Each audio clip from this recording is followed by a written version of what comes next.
Pakistan penal code में मजहबी मामलात पर रिलीजियस डेरोगेटरी रिमार्क्स के सिलसिले में सहाबा की तौहीन, इस्लामी किसी भी मज़हब की तौहीन, इबादतगाह की तौहीन, इवन कि कब्रिस्तान की तौहीन के भी सेक्शंस मौजूद हैं।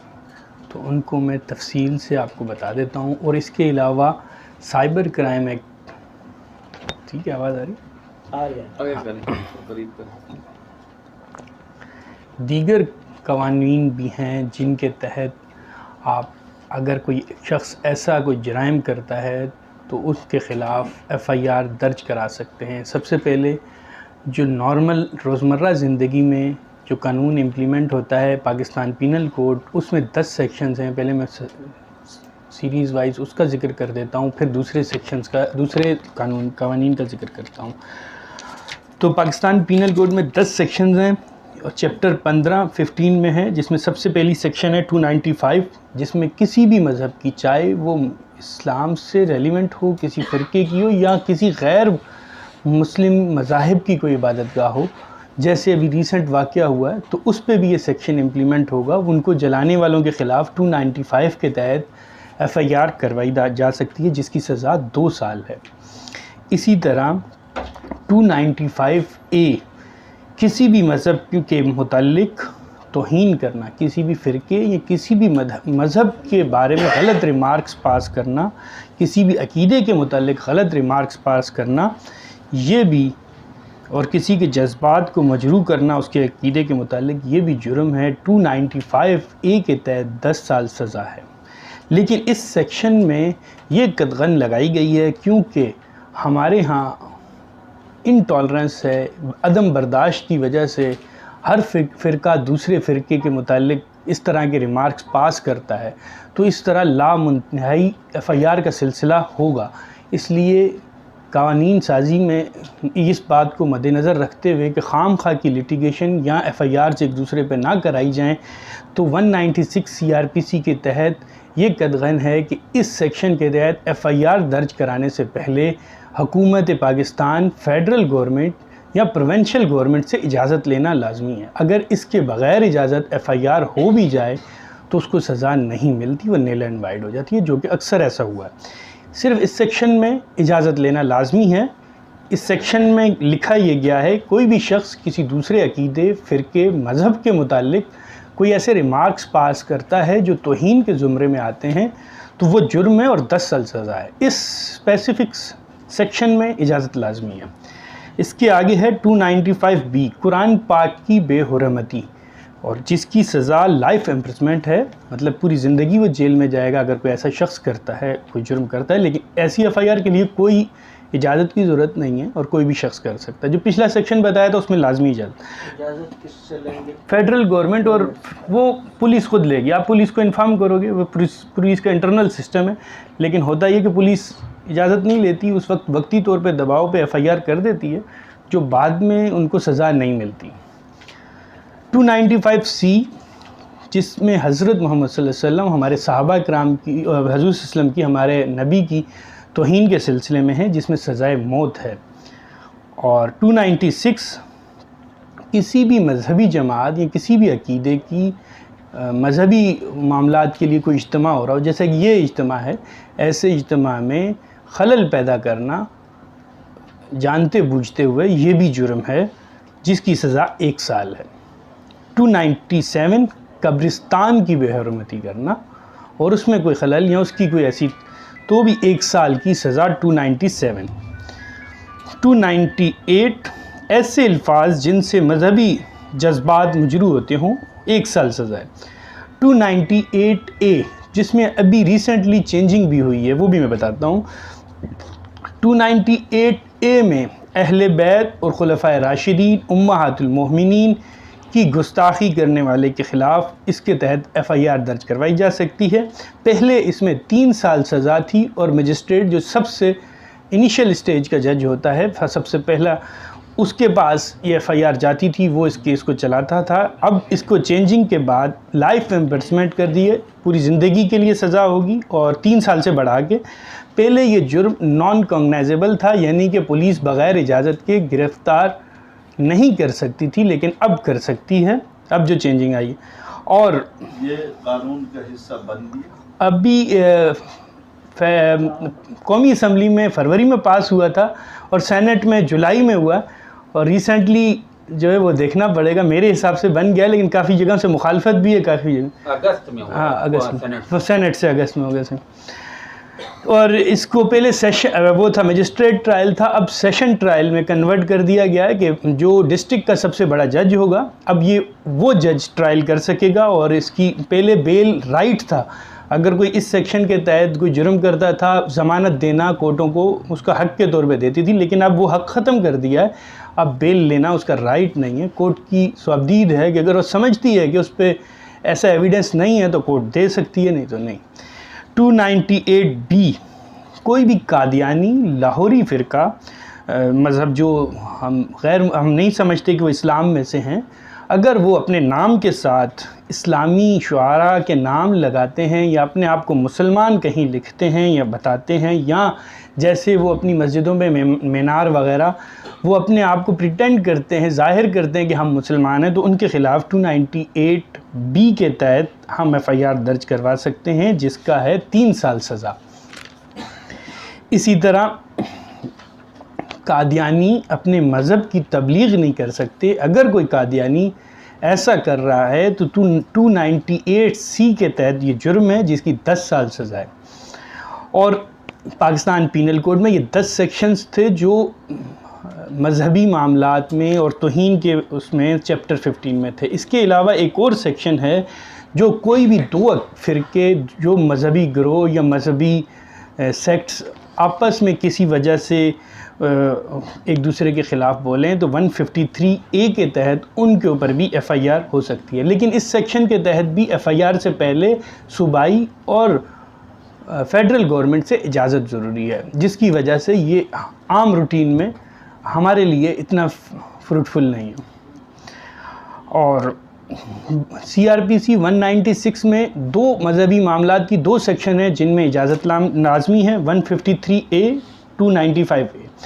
अभी मैं दीगर कवानीन का ज़िक्र करूँगा जिनमें मजहबी मामलात पे हम FIR करवा सकते हैं, वो क्या क्या वजूहात ये सेक्शन है।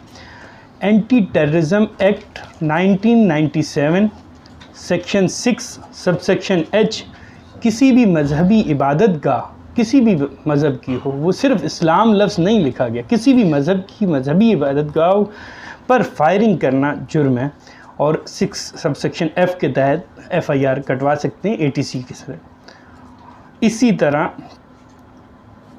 किसी भी मजहबी फ़िरकावारियत, नफ़रत, हकारत फैलाना, वो भी एंटी टेररिज्म एक्ट 1997 के तहत जुर्म है। सेक्शन 6 सबसेक्शन F इसका है, पहले वाले जो थोड़ा मैंने गलती से पहले F बता दिया था। सेक्शन 6 सबसेक्शन H इबादत गाहों पे फायरिंग के मुतल्लिक है। सेक्शन 6 सबसेक्शन F मजहबी तशद्दुद, मजहबी तौहीन, फ़िरकावारियत, नफ़रत, हकारत वगैरह फैलाना, ये तकरीर से या वीडियो से या व्हाट्सएवर किसी भी मीन से अपने एक्ट से। सेक्शन 8 इसमें मुक़द्दस शख्सियात की जो तौहीन होती है वो इसके तहत FIR करा सकते नहीं है। इसमें अल्फाज स्पेसिफ़िकली मुक़द्दस हस्तियाँ नहीं है, इसमें यह कि आप एक मज़हब या एक सेक्ट दूसरे एक फ़िरका दूसरे फ़िरके के जज्बात मजरू कर रहा है, तो मुक़द्दस शख्सियात की तौहीन के जज्बात तो मजरू हो सकते हैं। वो अगर आप चाहें तो इस तरह ले जा सकते हैं, लेकिन बाकी जो मैंने पाकिस्तान पीनल कोड के पहले जो सेक्शन बताएं उनमें लफ्ज़ सहाबा का नाम लफ्ज़ लिखा हुआ है, तो वो स्पेसिफ़िकली सहाबा की तौहीन के मुतालिक थे।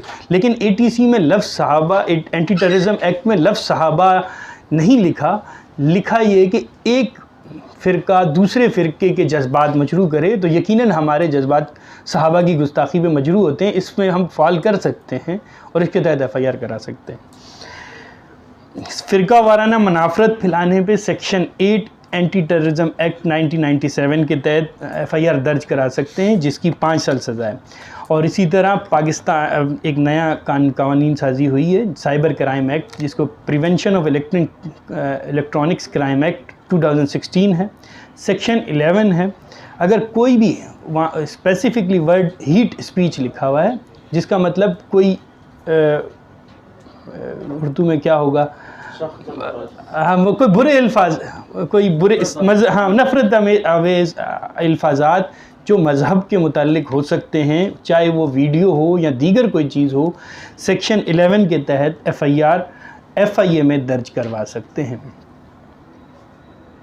और prevention of electronics crime act 2016 के तहत सेक्शन 37 में PTA को ये पावर दी गई है, अगर कोई वेबसाइट या दीगर कोई ऐसी सोशल मीडिया एक्टिविटी जो कि मजहबी मुनाफरत या हेट स्पीच फैला रही है, नफ़रत फैला रही है मजहबी, तो उसको वो ब्लॉक कर सकते हैं। तो ये कवानीन साजी जो रेलिवेंट थी वो मैंने उसका जिक्र किया। अगर कोई भी सवाल है तो आपका पूछ सकते हैं। एक ये बताएं, जैसे कभी हमारे साथी जुलूस वगैरह में है या कोई साथी शहीद हो जाते हैं, तो उस वक़्त हमें FIR का क्या तरीका इख्तियार करना चाहिए? उस वक़्त हमें कौन सा कदम उठाना चाहिए? जैसे जुलूस है, वहाँ लड़ाई हो गई किसी के साथ, दूसरे ग्रुप के साथ, या हमारा कोई साथी शहीद हो जाता है, तो उस वक़्त हमें किन चीज़ों को सामने रखते हुए FIR वगैरह दर्ज करनी चाहिए? सबसे पहले नज़दीकी जो पुलिस स्टेशन है वहाँ पे आप रिटन कंप्लेंट दाखिल करें और वो FIR करने का पाबंद है। अगर पुलिस स्टेशन आपकी दरख्वास्त के बाद भी FIR दर्ज नहीं करता तो आप SSP कंप्लेंट सेल में दरख्वास्त देंगे, और उसके बाद भी नहीं होती तो कोर्ट के ज़रिए 22A की पटिशन लगा के FIR दर्ज करा सकते हैं। ये FIR उमूमी होनी चाहिए, उसका ज़्यादा फ़ायदा है या नॉमिनेट? अगर आपको पता है तो नॉमिनेट होगी तो बहुत इफ़ेक्टिव होगी। अच्छा, मैं थोड़ा सा अपना तजर्बा ज़िक्र कर दूं, जो मैंने कुछ केस इस तरह के डील किए हैं। होता ये है कि हम FIR तो दर्ज कराने में बहुत विजिलेंट, या उसका उर्दू जो भी हो, बहुत तेज़ होते हैं, मतलब जल्द, अच्छा उसके लिए हर कोई, लेकिन बाद में एविडेंस इस मेयार का नहीं लाते कि इसको सज़ा हो सके। पाकिस्तान में अंग्रेज़ों का कानून नहीं है, एविडेंस एक्ट पहले था, अब चेंज हुआ, कानून शहादत है, जो इस्लाम और सुन्ना के मुताबिक एविडेंस हम देंगे कोर्ट को तो सज़ा देगी, वो नहीं छोड़ेगी। लेकिन हम वो एविडेंस नहीं ला सकते। अगर कहीं वीडियो में ऑनलाइन कहीं गुस्ताखी हो रही है तो फॉरवर्ड करना, अगर मेरे पास कोई वीडियो आई है गुस्ताखी वाली व्हाट्सएप पे, तो मैं आगे फॉरवर्ड करूं तो मैं भी जुर्म कर रहा हूं, नंबर 1। नंबर 2, जिस ज़रिए से आई है मुझे वो ज़रिया, वो व्हाट्सएप नंबर, वो डिवाइस FIA को देनी होगी।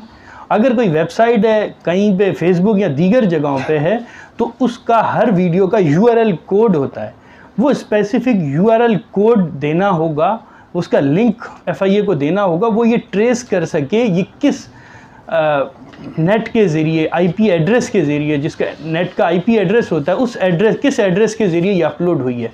उस IP एड्रेस को जो ट्रेस करेंगे तो जिस शख्स ने ये अपलोड किए वो ट्रेस होगा और उसको सज़ा मिलेगी। क्योंकि ये चंद चीज़ें नहीं होती हमारे पास तो सज़ा से बच जाते हैं। नंबर 1, ये हमें किसी ज़रिए से अगर कोई वीडियो मिलती है तो स्पेसिफ़िकली हम ग्रुप का नाम व्हाट्सएप पे, जैसे मेरे पास कुछ केस आए तो उस ग्रुप का नाम नहीं बता रहे होते, किस शख्स ने भेजी है वो नहीं बताते, और दीगर चीज़ें नहीं। अगर किसी सोशल मीडिया फेसबुक वगैरह पे तो URL कोड हमारे पास नहीं होता।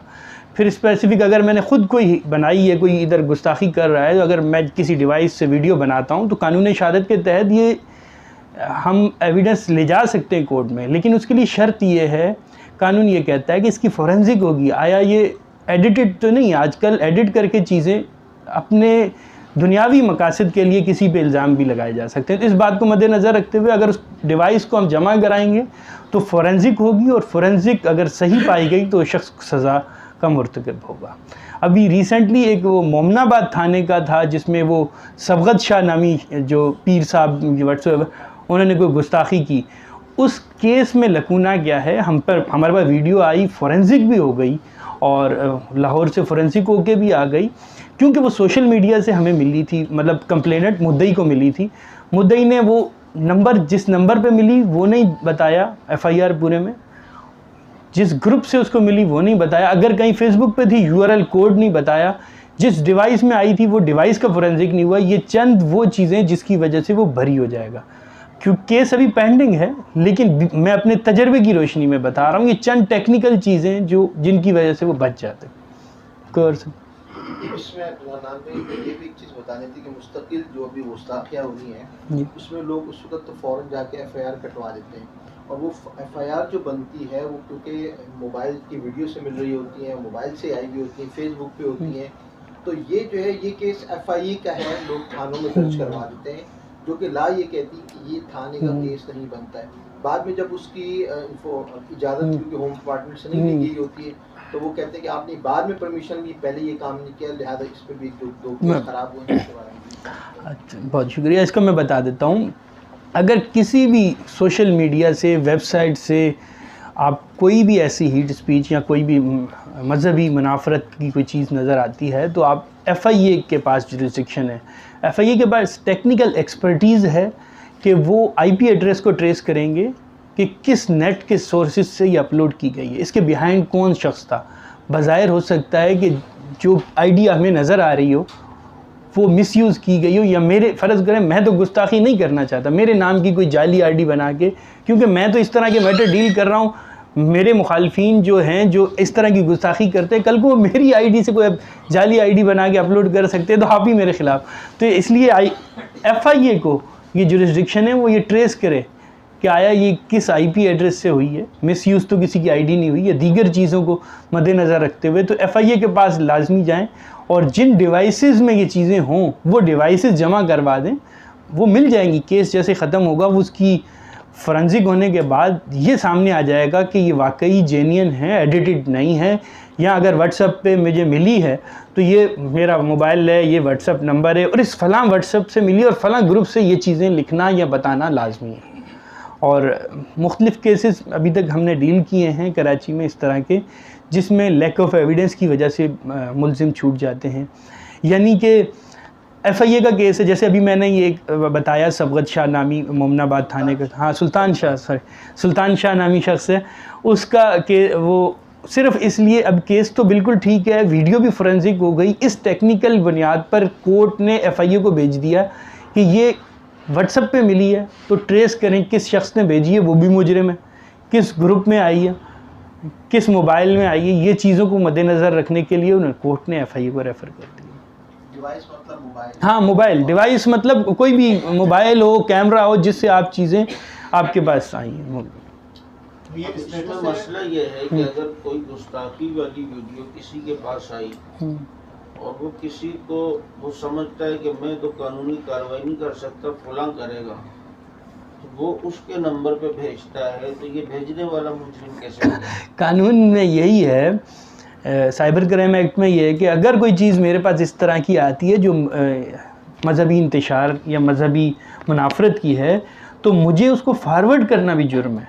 लेकिन आपका कहना ये है कि अगर वो किसी ऐसे बंदे को देता है जो आगे कानूनी कार्रवाई करे, लेकिन बेसिक इसके पास जान से आई है, वो भी मुजरिम है ना, तो उसको मुजरिम गर्दाने के लिए इसको मुद्दई बनना जिसके पास आई है लाजमी है। लिहाजा मेरी सुजेशन लीगली ये होगी वो ख़ुद उस शख्स को मुद्दई बनाया जाए, वो किसी और को फॉरवर्ड ना करे, तो केस बेहतर और मजबूत होगा। जज़ाकल्लाह, शुक्रिया, बहुत शुक्रिया।